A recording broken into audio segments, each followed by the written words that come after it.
Hi, everyone, and welcome back to the Aesthetic and Wellness Edge.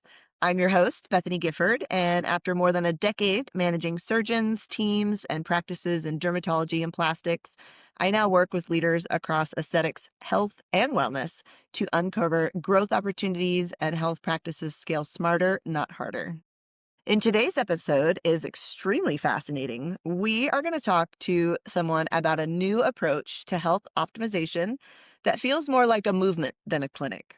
But first, a word from our sponsor. This episode is brought to you by New Era Intel.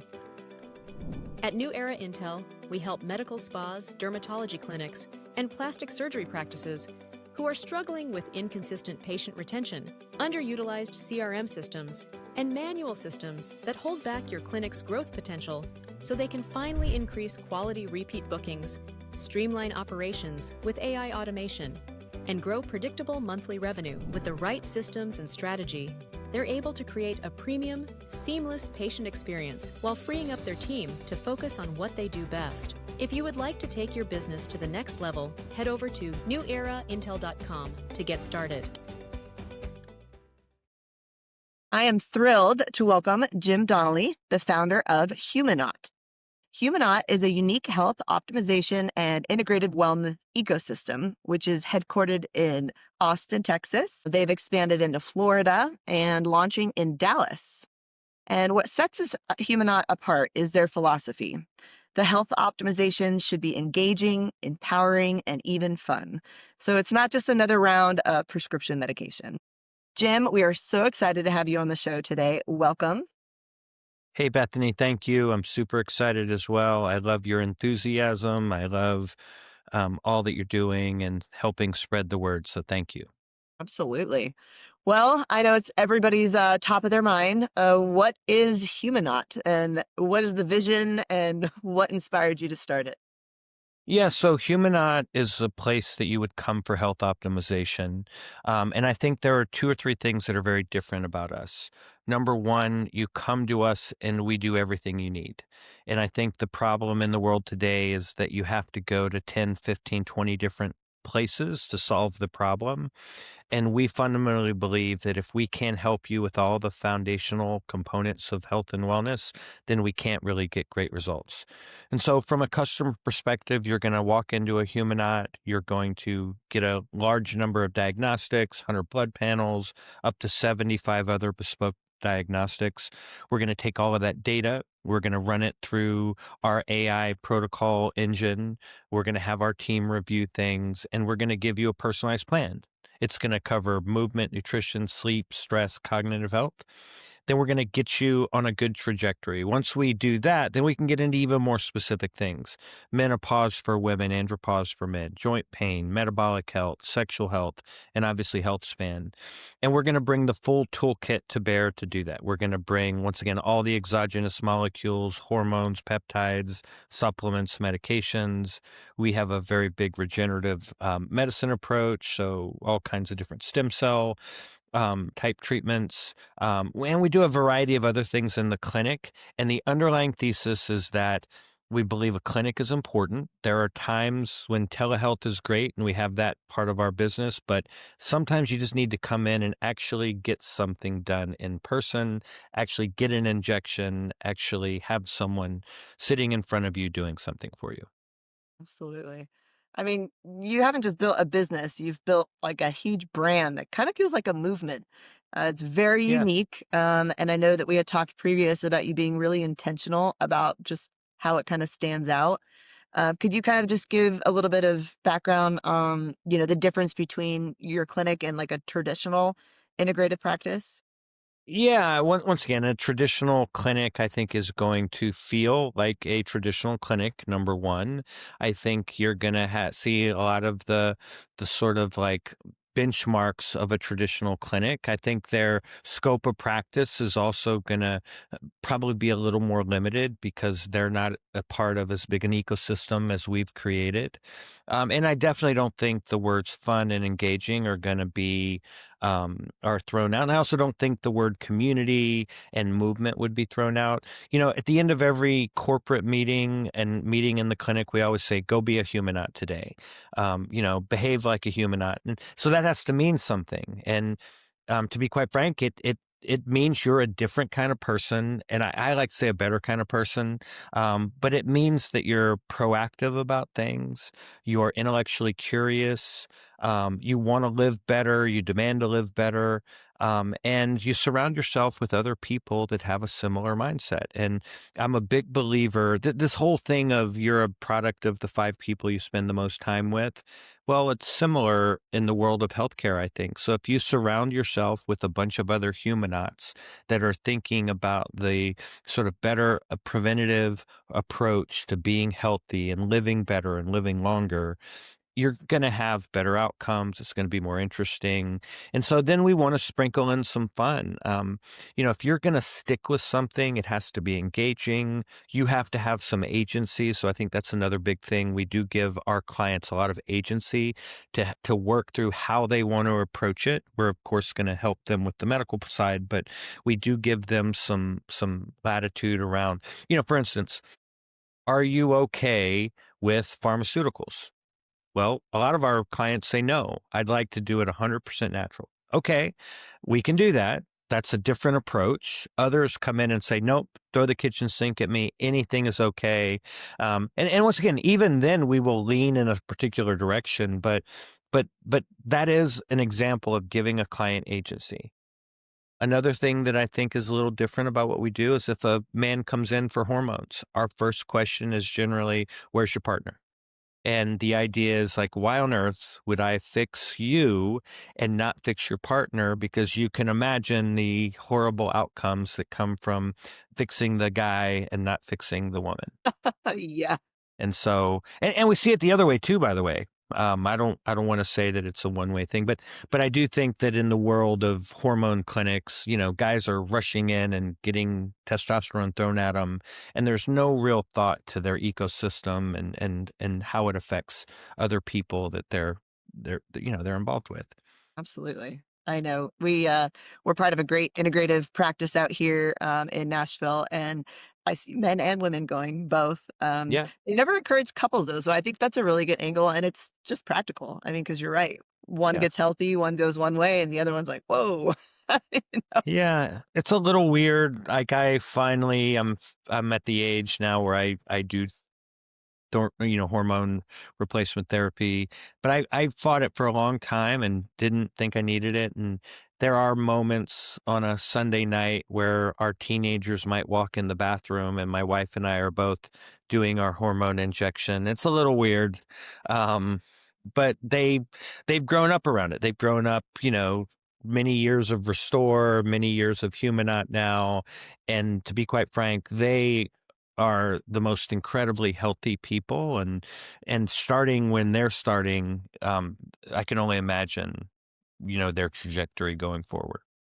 Excited. I have a teen, and Yeah, he's seen me do the health and wellness yeah, moment for many years now, biohacking and yeah, whatnot. And it's little seeds. It's teaching that next yeah. generation like it's okay to be healthy from the start. So That's I right. love that. That's right.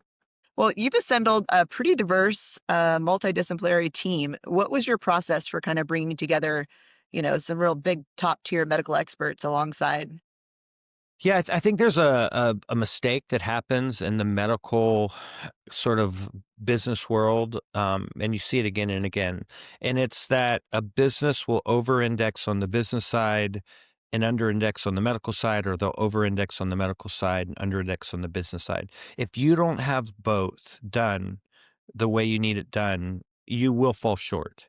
And so I think in our case, from day one, we said we want to have world-class practitioners that cover all of the issues that we're going to cover on a day-to-day basis, to the degree that they're not in our sort of the trenches with us every day. We wanted to make sure our advisory board had even more world-class practitioners. And then we also wanted to make sure we had equally world-class corporate leaders. And so if you look on the corporate leader side, I say this all the time and I don't want to overstate it because you don't have to go to these schools to be great and smart, but we got a lot of Stanford, we got a lot of Harvard, we got a lot of West Point, we've got a lot of Johns Hopkins, things like that. Now, more importantly, those people who tend to be really intellectually capable have gone out in the world and done things over the last couple of decades.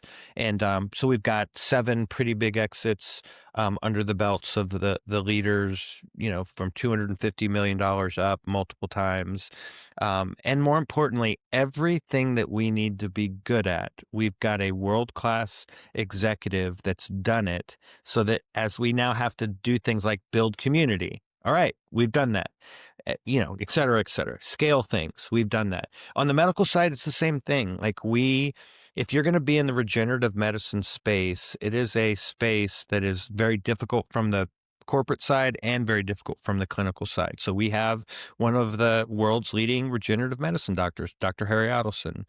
We're doing things like women's health. Women's health is very complex. Anybody that underestimates women's health and women's hormones, good luck with that. It's not going to end well. And so, I'm super proud to have someone like Dr. Amy Killen, as our chief medical officer. And I don't think there's anybody in the world that's more passionate and convicted about women's health and hormones than Amy is. And so you need that level of commitment and intellect on that side. And I keep going. Dr. Ernie Navarro, he's one of the top 4 or 5 longevity doctors in the country. And so I could keep going and name names, but I think in order to get that team, you have to have a few ingredients. Number one, you have to be doing something very meaningful. You got to have a big mission, and this thing needs to have a big societal impact. And I think the folks that work with me understand that I'm coming to do something big and impactful so they can get behind that. Number 2, you got to have the right mix of leadership and leadership styles. I always say my superpowers are I'm relatively egoless and relatively self-aware. Nobody's totally self-aware. Nobody's totally egoless, but the sort of negative connotation around ego, I don't have. I want smart people around me. I want people to be smarter than me, better than me, more Mhm. capable than me. And more importantly, I need people that are good at the things I'm not good at. So I think people see where they fit and they have a lane and they can be really successful. I think good people's important. You are not going to read bad things about anybody on our team. We are good human beings. We have good moral and ethical compasses. We are doing this for all the right reasons. Of course, we want this to be financially successful, but money is not our currency. Societal impact and human impact is what gets us more excited than anything else. And then trying to have a little bit of fun. You can go work Yeah. someplace, and if it's not fun, then, that isn't going to last. So the people I hire I say they always have to be interesting and interested. So interesting is they're just nice to be around. There's always something interesting they're willing to engage in, talk about. And then interested is just the measure of conviction and passion. And I don't care what it is, but if you're going to work with me, there has to be some tangible evidence that you have leaned to something. We were talking about an initiative that you work on before we got on the podcast. Great. That's what I mean. Like you are Yeah. leaning into something that is important out in the world. It might not be totally related to this conversation, but it shows that you're interested. And Yeah. I think those things are important. The dream always is to make your passion, profitable, or to be able to, Yeah. you know, never work a day in your life because you love what you do. Yeah. But sometimes, it kind of intertwines. You can have a passion over here and a passion over Yeah. here and a job here. But it sounds like you guys have kind of put that all into one, and that's the dream for sure. Well, listen, it's hard to do that, and I get asked a lot by entrepreneurs for advice, and they always say, "Well, should I follow my passion?" And say, "Listen, hold on, that can be dangerous. You should follow your passion if your passion is something that a lot of people want, and if you're good at it. If you're not good at it, and it's something that you like but other people don't, that's a recipe for disaster. So you got to have those sort of three things. You be passionate, but you got to be good at it, and a lot of people have to like it. And I would say that Humanaut checks all those boxes. I mean, I would say outside of maybe AI, health optimization and longevity are by far the most interesting dynamic out there in the world right now. Everyone's talking about it. Everyone's trying to get a little more of it, a little taste of it, and I don't think that's a trend. I think some things are a trend. I think this is something that once you get a taste of it, you want more and more and more and more. Yeah, we have a lot of people, that we're helping kind of grow into the more health and wellness side, integrated into their spas and things like that. And Yeah, I hate it when people come to me and they're like, "Oh, I want to jump on the health and wellness trend." And I'm like, "It's not a trend." yeah, It's that's like right. it's a movement. So, well, I mean, you guys obviously have, a recipe for success inside and out, culturally and business wise. So much so that you've expanded into multiple cities. And I know a lot of other people watching are the dream is to be all around the world, United States, wherever we're located, Yeah. and to grow. Talking a little bit about growth and expansion, what were some of the key, KPIs or indicators that told you it was time to scale and grow? Yeah, I talk all the time about this is a 20-year journey for me. This is not something that I just jumped into on a whim. Um, and by the way, I don't think I could have done it if I hadn't had experience in other things. So, 20 years ago, I invested in and built a health club, the Charlotte Athletic Club, and so got really deep in fitness and nutrition and all those sort of things. Shortly after that, had a med spa business, and so really understood sort of how people felt about beauty and feeling better about themselves. Obviously did restore hyper wellness for 8 years, and so all of those things are building blocks to Humanaut. But what I've seen over the last 20 years is this movement towards preventative, proactive health and wellness has been growing and growing and growing. And you can be too early on an idea, and you can be too late. But I think we're in the early days, and I've never seen something that people were so passionate about. And it just keeps growing and growing. You can't go to a dinner party where people aren't talking about, oh, what's your HRV and talk to me about this. And so it was pretty obvious that the time had come. Now I think we're in sort of the days when everybody's chasing this, and I think there are a lot of people that shouldn't be chasing this. They're not qualified to be doing this. Just because it's a big business, goes back to the earlier comments, doesn't mean you should be doing it.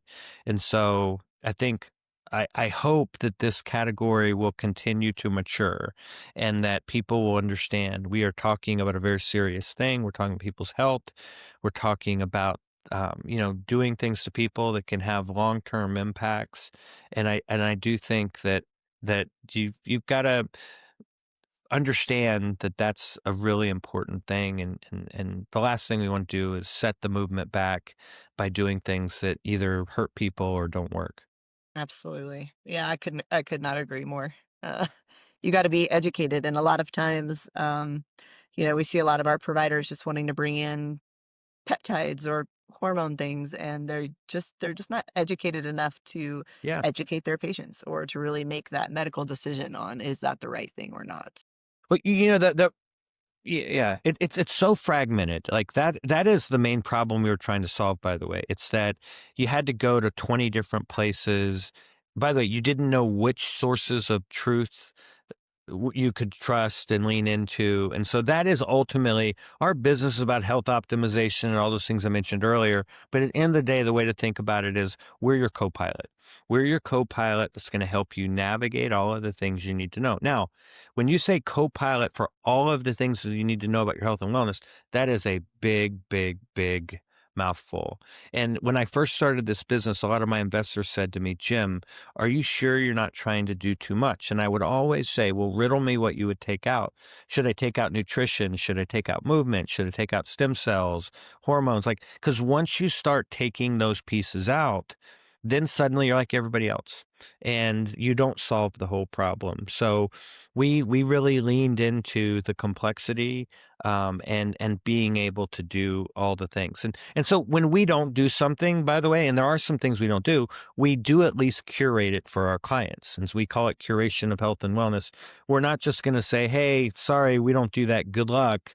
We are going to point you in the direction of the best source, the best place, and hopefully get you in the front of the line. I love that. I love that. Yeah, a lot of people should be learning how to refer out, We're not Yeah, there's a lot of people doing really good things in the industry, yeah, and not everybody can do every single thing. So that's right. that's Yeah, incredible. the day that you think you're better than everybody I at know. everything, that's once again one of those be more self-aware type things. We have strong conviction about the things we're good at. I do think we are fantastic at women's health and hormones. I don't think there's a better place to go for regenerative medicine in the world when you need to fix your joints and those sort of things. And I could go on, but I would also say I could list 10 things that I absolutely am very quick to send someone out to. Yeah, So, that's good. yeah, Sometimes, you don't know what you don't know, and then but you know somebody else who knows a little bit more. So that's right. That's it's right. all about the referral. I love it. That's right. Networking. Well, Yeah. earlier you had kind of mentioned, along with the industry, being really up and coming, the AI was kind of something, Yeah. people need to be watching as well. How does that kind of fit into your model? Is it more like Yeah. clinical support, patient engagement, or business operations? How does that fit Well, in? the answer to your questions are yes, yes, yes, and yes. All of them. AI is one of the things that we are in an age where if you're not looking at it and figuring out ways to use it, you're probably going to get left behind. Now, what I say is that there are things humans are uniquely good at. There are things that AI is uniquely good at. And I don't ever want to create a company, especially in the medical space, that requires human connection, in my opinion, to be overly AI. And at the same time, I don't want humans doing things that AI can do better. And so that's the way we think about it is like, let's make sure that the humans are doing all of the things that humans are uniquely qualified to do and better at. And let's make sure that we use AI to do all of the things that frees up humans to do human things. So there are lots of task oriented things, scheduling, ordering labs, follow-ups, things like that. AI is really good at it, and you can create AI agents that do that. We have thousands of data points that we run through our AI engines to create care plans. Now, that is coming from our proprietary protocols, years and years and years of experience from our medical team. And after it comes out, we then have our medical team review them still, and they just get better and better and better. But that can happen in a matter of seconds, so that the practitioner is focused much more on interacting with the client and really going deep with them, as opposed to spending all their time cobbling together something that can be done more efficiently. Absolutely. Yeah, we're really big on, 80% AI automation, but that Yeah, 20% has to be HI. You yeah, have to yep, have that human intelligence, human interaction, because yeah. we're in the people business. Yeah, and I think the problem with AI is I think every medical business in the country, every wellness business, at some point, every gym, they will be using AI tools. I do think that there will be people that do it better. I think that integrating all of the tools, not just your AI tools, your CRM, your point of sale, your EHR, like it is incredibly hard because they aren't necessarily the best tools. So how you do that presentation layer that integrates everything together is really important. And by the way, that's why I think someone like Humanaut is uniquely positioned to do really well, because we have the technical capability. We have millions of dollars that we devote to technology every year. And so we can take these sort of AI tools, integrate them in a very interesting way, and have a more interesting presentation layer. And so I do think there will be within the world of medical people who do it much better and more in a more integrated way, in a more compelling way. But everybody's going to have some version of AI tools. If Yeah, you don't, you're just simply going to get lapped. Yep, left behind for Yeah. sure. Well, from your perspective, with the integrated and regenerative medicine space, where do you kind of see things going in the next like 5 to 10 years? On the regenerative side, I think that we are going to see amazing outcomes from regenerative medicine. Um, I think we already do, by the way. I think that we see it at scale. There is nothing that anyone could say to me that would convince me that stem cells aren't incredibly impactful. I've lived it. I got run over by a drunk driver, destroyed my neck, my chest, my shoulder. I was a different human being, a miserable human being. And stem cells brought me back to being human again. Started with my neck. Once I did my neck, then I did my knees, then I did my Achilles tendon, then I did my shoulders, and I did my lower back. And to be quite frank, I, at 56 years old, feel like I did at 30 years old, and I feel great. There's nothing in the world that I want to do that I can't do. I've got a great physical life. I do fun stuff. I still climb mountains. I still do mountain biking. I play golf with my son. I you name it. I can do it. And I definitely put a lot of that around all the things. But the healthier you are, the more healthy you are, the better stem cells work. So movement and nutrition and sleep and all that's part of it. But stem cells is definitely a part of the equation. And so that is what sparked my passion, but that is not why I built the business. I built the business because I could take my anecdotal experience and then I could see it at scale. And I Yeah. could see again and again and again, people would come in and we would do regenerative medicine procedures on them and they'd have great outcomes.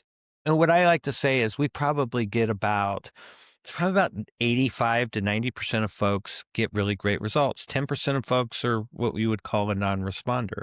And what I always say is like, yeah, but even then it was better to try it before you go straight to surgery and straight to Yeah. cutting your body, doing something that is irreversible, especially if money's not your main issue.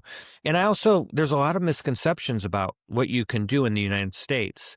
And so we do all kinds of regenerative medicine. We do your own stem cells. We do stem cells from umbilical cords. We do all of your joints. We do your hair, your skin, your sexual organs. We do it in a variety of form factors. And so there really is quite a bit that can be done. I still think there's a whole next level of stem cells, and there's a ton of research going on, especially for neurodegenerative issues, for things Mhm. around cancer, for things around things like ALS. And that is where I am very careful to say I will not venture into a world of making promises and claims where we shouldn't be making those promises and claims. But when you talk about joints and some of the other stuff I mentioned earlier, listen, I, I'm I'm a zealot. Here for it. I love it. I'm here. Yeah. Well, awesome. So I kind of wanted to walk through and bring it back to a couple of your locations. When a patient comes in to get a service to feel better, they have consults and everything like that. Um, Walk me through a little bit about that patient journey, because I know that a lot of our people listening today are wanting to integrate this type of health into their practices, Yeah. but they don't really know what that looks like. Yeah. It's a bunch of things. I definitely think you gotta find a model and and find someone to model. Making it up as you go is not a path in the regenerative medicine space or in some of these other areas because to be quite frank, it's too complex. Um, so I certainly I can't tell you the number of folks I help with kind of pointing them in the right direction and giving them advice. I think it's part of my responsibility is to help entrepreneurs kind of do things the right way. And I would say I have selfish and unselfish motivations for that. Unselfishly, I think that this is not a zero sum game. A rising tide rises all boats. The more people out there pushing this preventative, proactive approach, the better. And then selfishly, I have a very intense desire for people to do it right. Because what's going to happen is when people don't do it right, they create bad outcomes. Bad outcomes lead to more regulation and all kinds of other unintended consequences. And so find someone that you trust, someone that has real credibility, real pedigree, and start there and ask them, like, point me in the right direction. And, it's a whole ecosystem you got to figure out. You got to figure out your supply chain. You got to figure out the clinicians. You got to figure out your protocols. You got to figure out how it sort of fits from an economic price point perspective. I mean, there's a lot to figure out. And just kind of doing it off the cuff I don't think works really well for these complicated things. Yeah, very good advice. Very, very good advice. I love that. Well, our last conversation, you said that you say to your clients, patients, people coming in, staff, everything, to go live like a humanaut. Could you explain to me Yep. what that means? Yeah, so I think the first thing is that you wake up every day knowing that it's that that that that you can make a difference. I always say it's never too early to start, it's never too late to start. So wake up as a humanaut and say, today I'm going to do something that pushes me in the right direction. That's number one. Number two, I'm gonna question the way that I've done things in the past, and I'm going to search for the best approaches to things. So I'm going to be proactive about looking for a newer, better way. A humanot does that. I think you're going to um, um, realize that putting the work in is a necessary part of it. Like, there is no magic bullet. A humanot will do the work. Now, once again, you can make that work more fun, more engaging. You can do all kinds of things like that. But at some point, I'm going to put in the work. I'm going to go find other people like me, and I'm going to do it together because it's just better that way. And so it's things like that are going to ultimately make you a humanot and make you perform better as a humanot. And I'm super excited about that. Once again, we're building things like community. I say on the macro level, it's inspirational and aspirational. You want to be like those people. You see the things that are happening. We've got a client in here today that's 66 years old. There is not a human being in the world that would guess that he is that old. He looks amazing. Love it. But he didn't get there. He didn't get there by happenstance. He's been doing the things. He's put in a lot of work. So, that's super important. And I always say that it's worth it. The more you do, the better you feel. The better you feel, the more you do, and then you can start making easier decisions. Like, yeah, I started here. I did a little bit. I got some good feedback. Okay, let me do a little more. And you just want to get in that I call it virtuous cycle. And then once again, as we look at this on a macro level, our mission is to add 20 years of good living to our clients' lives. And you think about the societal impact from that. You're not only adding 20 years of good living to their lives, you're adding 20 years of good living to people's lives when they are at the height of their powers. They are at the height of their powers economically. They're at the height of their powers in terms of the connections they have. They're at the height of their powers from a wisdom perspective.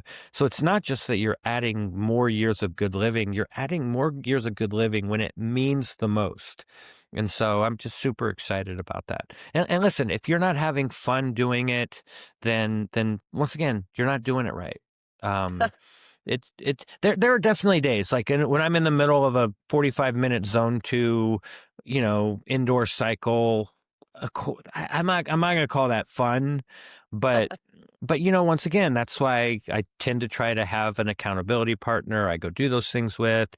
Worst cases, I'm listening to a podcast that I might otherwise not have had time to listen to. There are ways to do it. And I would also say, don't pick a 45-minute indoor cycle zone 2 training back to back to back times. Like that's it. That's like the worst case scenario. Pick fun stuff. Pick things that you're doing it with other people and having fun while you're doing it. Absolutely. Yeah, community and accountability is everything. So I love that very much. Yeah. Yeah, I do think it's important. Once again, like I said, when we talk about community, I talked about the micro part. The micro part is that we want to make it easier to pull the 5 most impactful people in your life into your health journey. And it goes back to that saying, you are the product of the 5 people you spend the most time with. If your spouse is not aligned with your health goals, good luck. If your best friends are not aligned with your health goals, good luck. I would say even your kids, if your kids, your teenagers aren't aligned with your health goals, good luck, because there are days when I'll tell the kids, guys, I'm in the middle of doing a challenge with my friends. Here's the rules of the challenge. And I'll say, for the next 3 weeks, I just need a little help. Like no cookies on the counter. Oh, yeah. The homemade bread, great. You can have it, put it away. Like just help a brother out, so to speak. And so that's like an easy, silly example, but that is what we're trying to create. Tools like that, hey guys, here's what I'm trying to do. Help me. You care about me. You're my peeps. I need your help. And bring in and create tools like that. It's amazing. I love it. A complete ecosystem for sure. That's right. Well, this has been an extremely insightful conversation, and I love how you're not just building clinics, you're like truly shaping a movement around the wealth and health ownership. And I know a lot of people can learn a lot of things from you. So, for them looking, for more information, how can they get a hold of you? And when are you coming to Nashville? We Yes. need a location here. So a couple things. Obviously, humanouthealth.com is where you can find the most information. You can certainly find Jim Donnelly on LinkedIn. I do my best to respond to everybody. I get a lot of inquiries. So if you don't hear from me quickly, it might just be, just give me a little bit of time. I'll do my best. And then Nashville's like everywhere else in the country. We will be 100 locations by 2030. And so we've done it. We've done it multiple times. We have a path forward. We've got a development schedule. We know when a lot of these things are going to be happening. And interestingly, we are talking to a very high level national developer about a project in Nashville. So I would be quite shocked if we didn't have a Humanaut in Nashville in 2026. It's music to my ears. I love it. I love it. I love it. Well, thank you again, Jim, so much for joining us. And to our listeners, if you enjoyed today's episode, make sure you subscribe. Whenever you get the podcast, it'll pop up. And if you're ready to explore what it means to live like a humanaut, check out Jim's work. You will not regret it. Thanks again, and we'll see you on the next episode.